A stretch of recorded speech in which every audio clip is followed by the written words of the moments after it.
Assalamualaikum warahmatullahi wabarakatuh. Teman-teman, sekarang kita masuk ke bagian 6 dari novel yang berjudul Semangkuk Racun.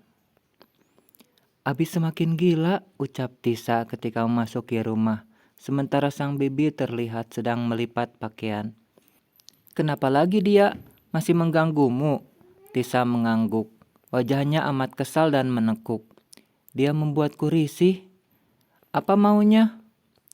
Entahlah bu, aku tidak bisa berpikir dan juga tidak ingin berpikir tentang dia, jawabnya seraya mendaratkan diri di sebuah kursi, lalu bersandar dan memijat perlahan keningnya. Jangan terlalu dipikir, fokus saja sekarang untuk masa depan kamu. Ibu yakin kamu akan jadi orang yang sukses, disanjung, dan penuh penghormatan. Apa itu bukan mimpi yang terlalu tinggi, Bu? Tisa menoleh ke arah sang bibi. Kamu itu jauh lebih hebat daripada apa yang kamu pikirkan. Tisa tersenyum. Ia kemudian menghampiri sang bibi, lalu memeluknya. Terima kasih sudah menjagaku, Bu. Entah apa jadinya bila aku tanpa ibu. Kamu itu berarti buat ibu lebih dari apapun. Saat semua orang meninggalkanku, ibu tetap setia menemani. Balas Tisa memeluknya semakin erat. Ibu gak bisa napas nih. Tisa pun perlahan melepaskannya. Kamu mandi sana bau, setelah itu makan. Ibu sudah buatkan sop ayam. Siap. Tapi ibu jadi gak enak sama bos kamu. Dia nolong kita malam ini, ucap Mutia ketika baru saja Tisa hendak beranjak dari duduknya. Aku nanti akan minta gajiku dipotong setiap bulan, Bu. Sang bibi mengangguk. Kemudian ia pun berlalu untuk membersihkan diri dan mengisi perut yang mulai lapar. Hujan di luar sana masih terdengar gemericiknya, membuat suasana sedikit sejuk di malam ini. Melihat sikap Abi sekarang, membuatnya sedikit ingin berterima kasih. Setidaknya ia sadar untuk apa berlarut-larut menangis setiap malam untuk seorang laki-laki yang ternyata sama gila seperti Raya. Andai Abi masih semanis saat bersamanya, mungkin akan semakin ia sulit beranjak dari fase luka. Setelah makan dan sholat, ia masuk ke dalam kamar, lalu membuka ponselnya. Ia ingin memberi pesan pada Dipta untuk mengucapkan banyak terima kasih. Tapi ternyata ia belum menyimpan nomor bosnya itu. Kembali menutup ponsel, Tisa pun kembali ke ruang tamu dan menyalakan televisi. Setelahnya ia bercengkrama dengan sang bibi menikmati malam dengan singkong goreng. Sementara Raya dan Abi sedang ada di kediaman orang tua Raya. Mereka kembali membahas acara resepsi pernikahan yang akan dilaksanakan. Sejak awal ibu dan ayah Raya menentang pernikahan ini.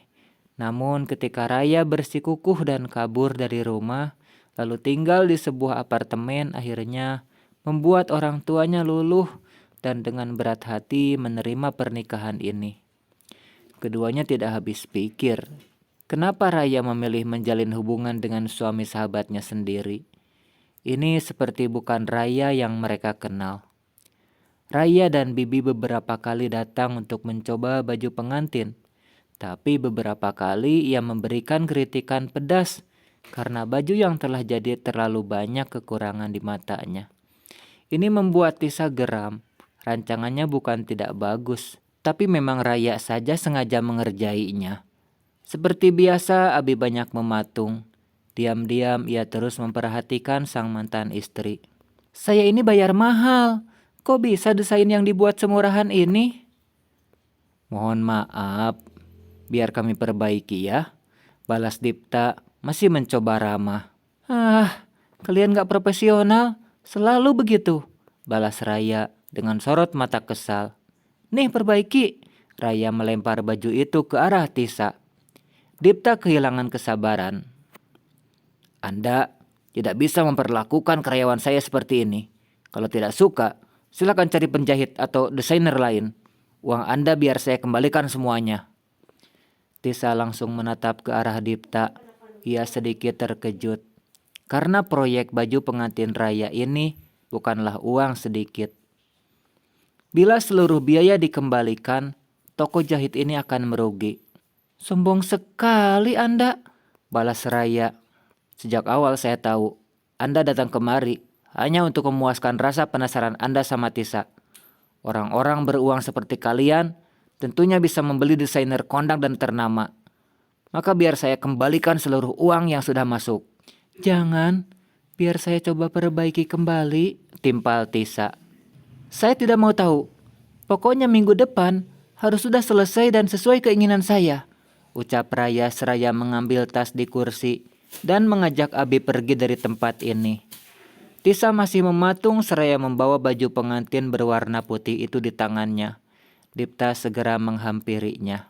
Maaf bila ada ucapanku yang menyinggung kamu. Gambar kamu itu sangat bagus dan unik, juga berkelas. Aku tidak bermaksud membuat kamu kecil hati dengan menyuruhnya ke desainer terkenal. Aku tidak tersinggung sama yang Mas bilang. Aku juga mengerti bila yang Raya lakukan itu hanya untuk kepuasan hatinya saja. Justru aku tidak mau Mas merugi karena aku. Aku tidak memikirkan itu. Aku hanya tidak suka caranya seperti itu kepada tokoku. Seperti aku yang sedang diremehkan. Maaf ya Mas, Tisa menyesal. Bukan kamu yang salah, sekarang kembali saja bekerja. Gadis itu hanya mengangguk. Sementara Laksmi tampak menunggu dengan penasaran atas keributan yang baru saja terjadi. Ada apa? Gak apa-apa Mbak, ucap Tisa seraya mendaratkan diri ke kursi. Ih, kamu, aku penasaran nih, balasnya sedikit berbisik. Nanti bos marah kalau kita ngobrol. Laksmi mendelik kesal karena Tisa enggan bercerita. Kemudian ia melanjutkan pekerjaannya dengan bibir berkerucut. Tisa hanya menimpali dengan senyum kecil. Kejadian tadi memang membuat hatinya dongkol, tapi itu cukup berhasil untuk memicu semangatnya. Sejak hari itu ia mengisi jam-jam kerjanya dengan lebih lama. Tidak jarang ia pulang larut hanya untuk menggambar dan belajar menjahit.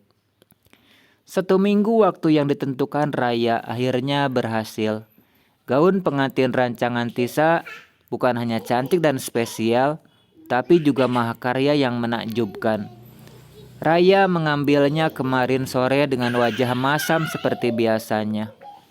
Meski begitu Tisa tahu ia sangat menyukai gaun itu. Sementara Abi tidak terlihat mengantar kemarin malam. Ponsel Tisa pun cukup nyaman tanpa pesan dari mantan suaminya. Kali ini ia sudah menganggap kisahnya dengan Abi benar-benar berakhir. Setelah surat cerai pun akhirnya sampai di tangan. Aku pulang sore hari ini ya Mas, ucap Tisa saat menyerahkan selembar kertas gambar untuk sebuah perusahaan perbankan. Iya, kamu istirahat. Dari kemarin pulang malam terus, balas Dipta mengambil gambar itu tanpa menatap Tisa. Iya Mas, jawab Tisa dengan bibir sedikit bergetar. Dipta segera melihat ke arahnya dan mendapati wajah karyawannya itu pucat. Kamu sakit? Aku merasa pusing dan sedikit demam saja. Kamu pulang aja sekarang, tidak usah menunggu sore.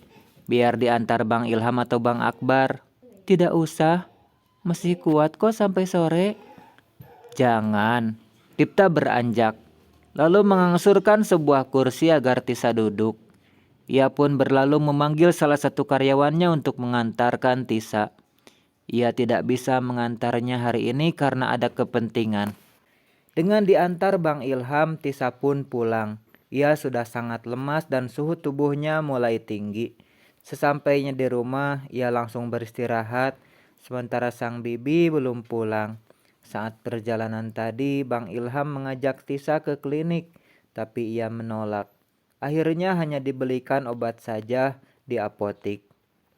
Setelah meminum obat itu, Tisa langsung terlelap dan berharap akan membaik saat bangun nanti.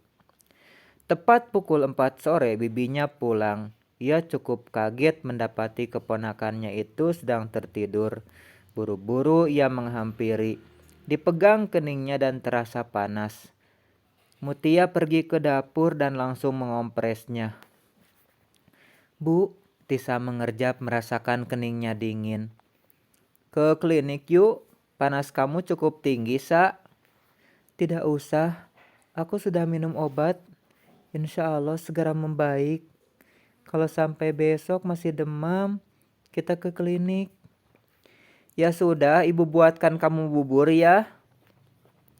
Tisa mengangguk pelan. Ia merasakan kepalanya pusing sekali, lalu kembali memejamkan mata. Memasuki waktu malam, demamnya berangsur turun. Ia sudah mulai berkeringat dan pusingnya pun sedikit demi sedikit menghilang. Mutia menyuapinya beberapa sendok bubur. Tisa tidak pernah berubah di matanya. Ia masih seperti anak kecil yang manis. Beberapa saat kemudian, ponselnya berbunyi. Sebuah pesan masuk datang, nomor yang tidak dikenal. Tisa sempat ragu untuk membukanya. "Sudah minum obat? Sudah membaik?" Ia membuka foto profil yang tertampil. Seorang gadis kecil lucu dan imut sedang tersenyum di sana. "Dia Alia." Bibir Tisa mengulas senyum ketika melihat foto itu. "Alhamdulillah sudah, Mas." "Syukurlah, besok tidak perlu masuk dulu. Istirahat sampai benar-benar pulih." "Iya, Mas. Terima kasih banyak atas pengertian dan perhatiannya." Tidak lupa emotikon senyum disertakan. "Sama-sama, cepat sehat lagi ya." Tisa kali ini tidak membalasnya dan menutup ponsel. Ia kembali menerima suapan dari sang bibi dan setelahnya meminum obat. "Langsung tidur, istirahat, biar besok sudah membaik," ucap bibinya. Tisa hanya mengangguk. Saat pagi menjelang, kondisinya sudah jauh membaik. Meski ia masih merasa sangat lemas, ia pun sudah izin tidak masuk kerja hari ini dan beristirahat sehari lagi agar kondisinya benar-benar bugar kembali. Bibinya sempat berpikir untuk tidak bekerja hari ini dan menjaga Tisa di rumah. Tapi gadis itu meyakinkan bila ia sudah baik-baik saja dan tidak apa-apa ditinggal sendirian. Tisa pun menyibukkan diri dengan lembaran kertas untuk menggambar. Ia semakin mencintai hobinya ini. Menjelang tengah hari, pintu rumah terdengar diketuk. Ia pun beranjak untuk membuka pintu. Ketika pintu terbuka, matanya nyaris terbelalak ketika mendapati siapa yang datang. Berdiri di sana Abi dengan senyum. Buru-buru Tisa ingin menutup pintu karena ketakutan, tapi tenaga Abi lebih kuat. Ia berhasil masuk ke dalam dan membekap mulut Tisa, membawanya dengan kasar mantan istrinya itu ke kamar. Tisa nyaris sulit bernapas, ia pun tidak bisa berteriak. Tangan Abi begitu kencang membekap. Yang tersisa hanya sebuah ketakutan dan buliran air mata yang turun deras. Ia bukan seperti Abi yang dikenal Tisa dulu saat masih bersamanya. Laki-laki itu dengan liar menyentuh setiap titik bagian wajah Tisa. Ia pun dengan kurang ajar membuka paksa kancing kemeja yang Tisa kenakan,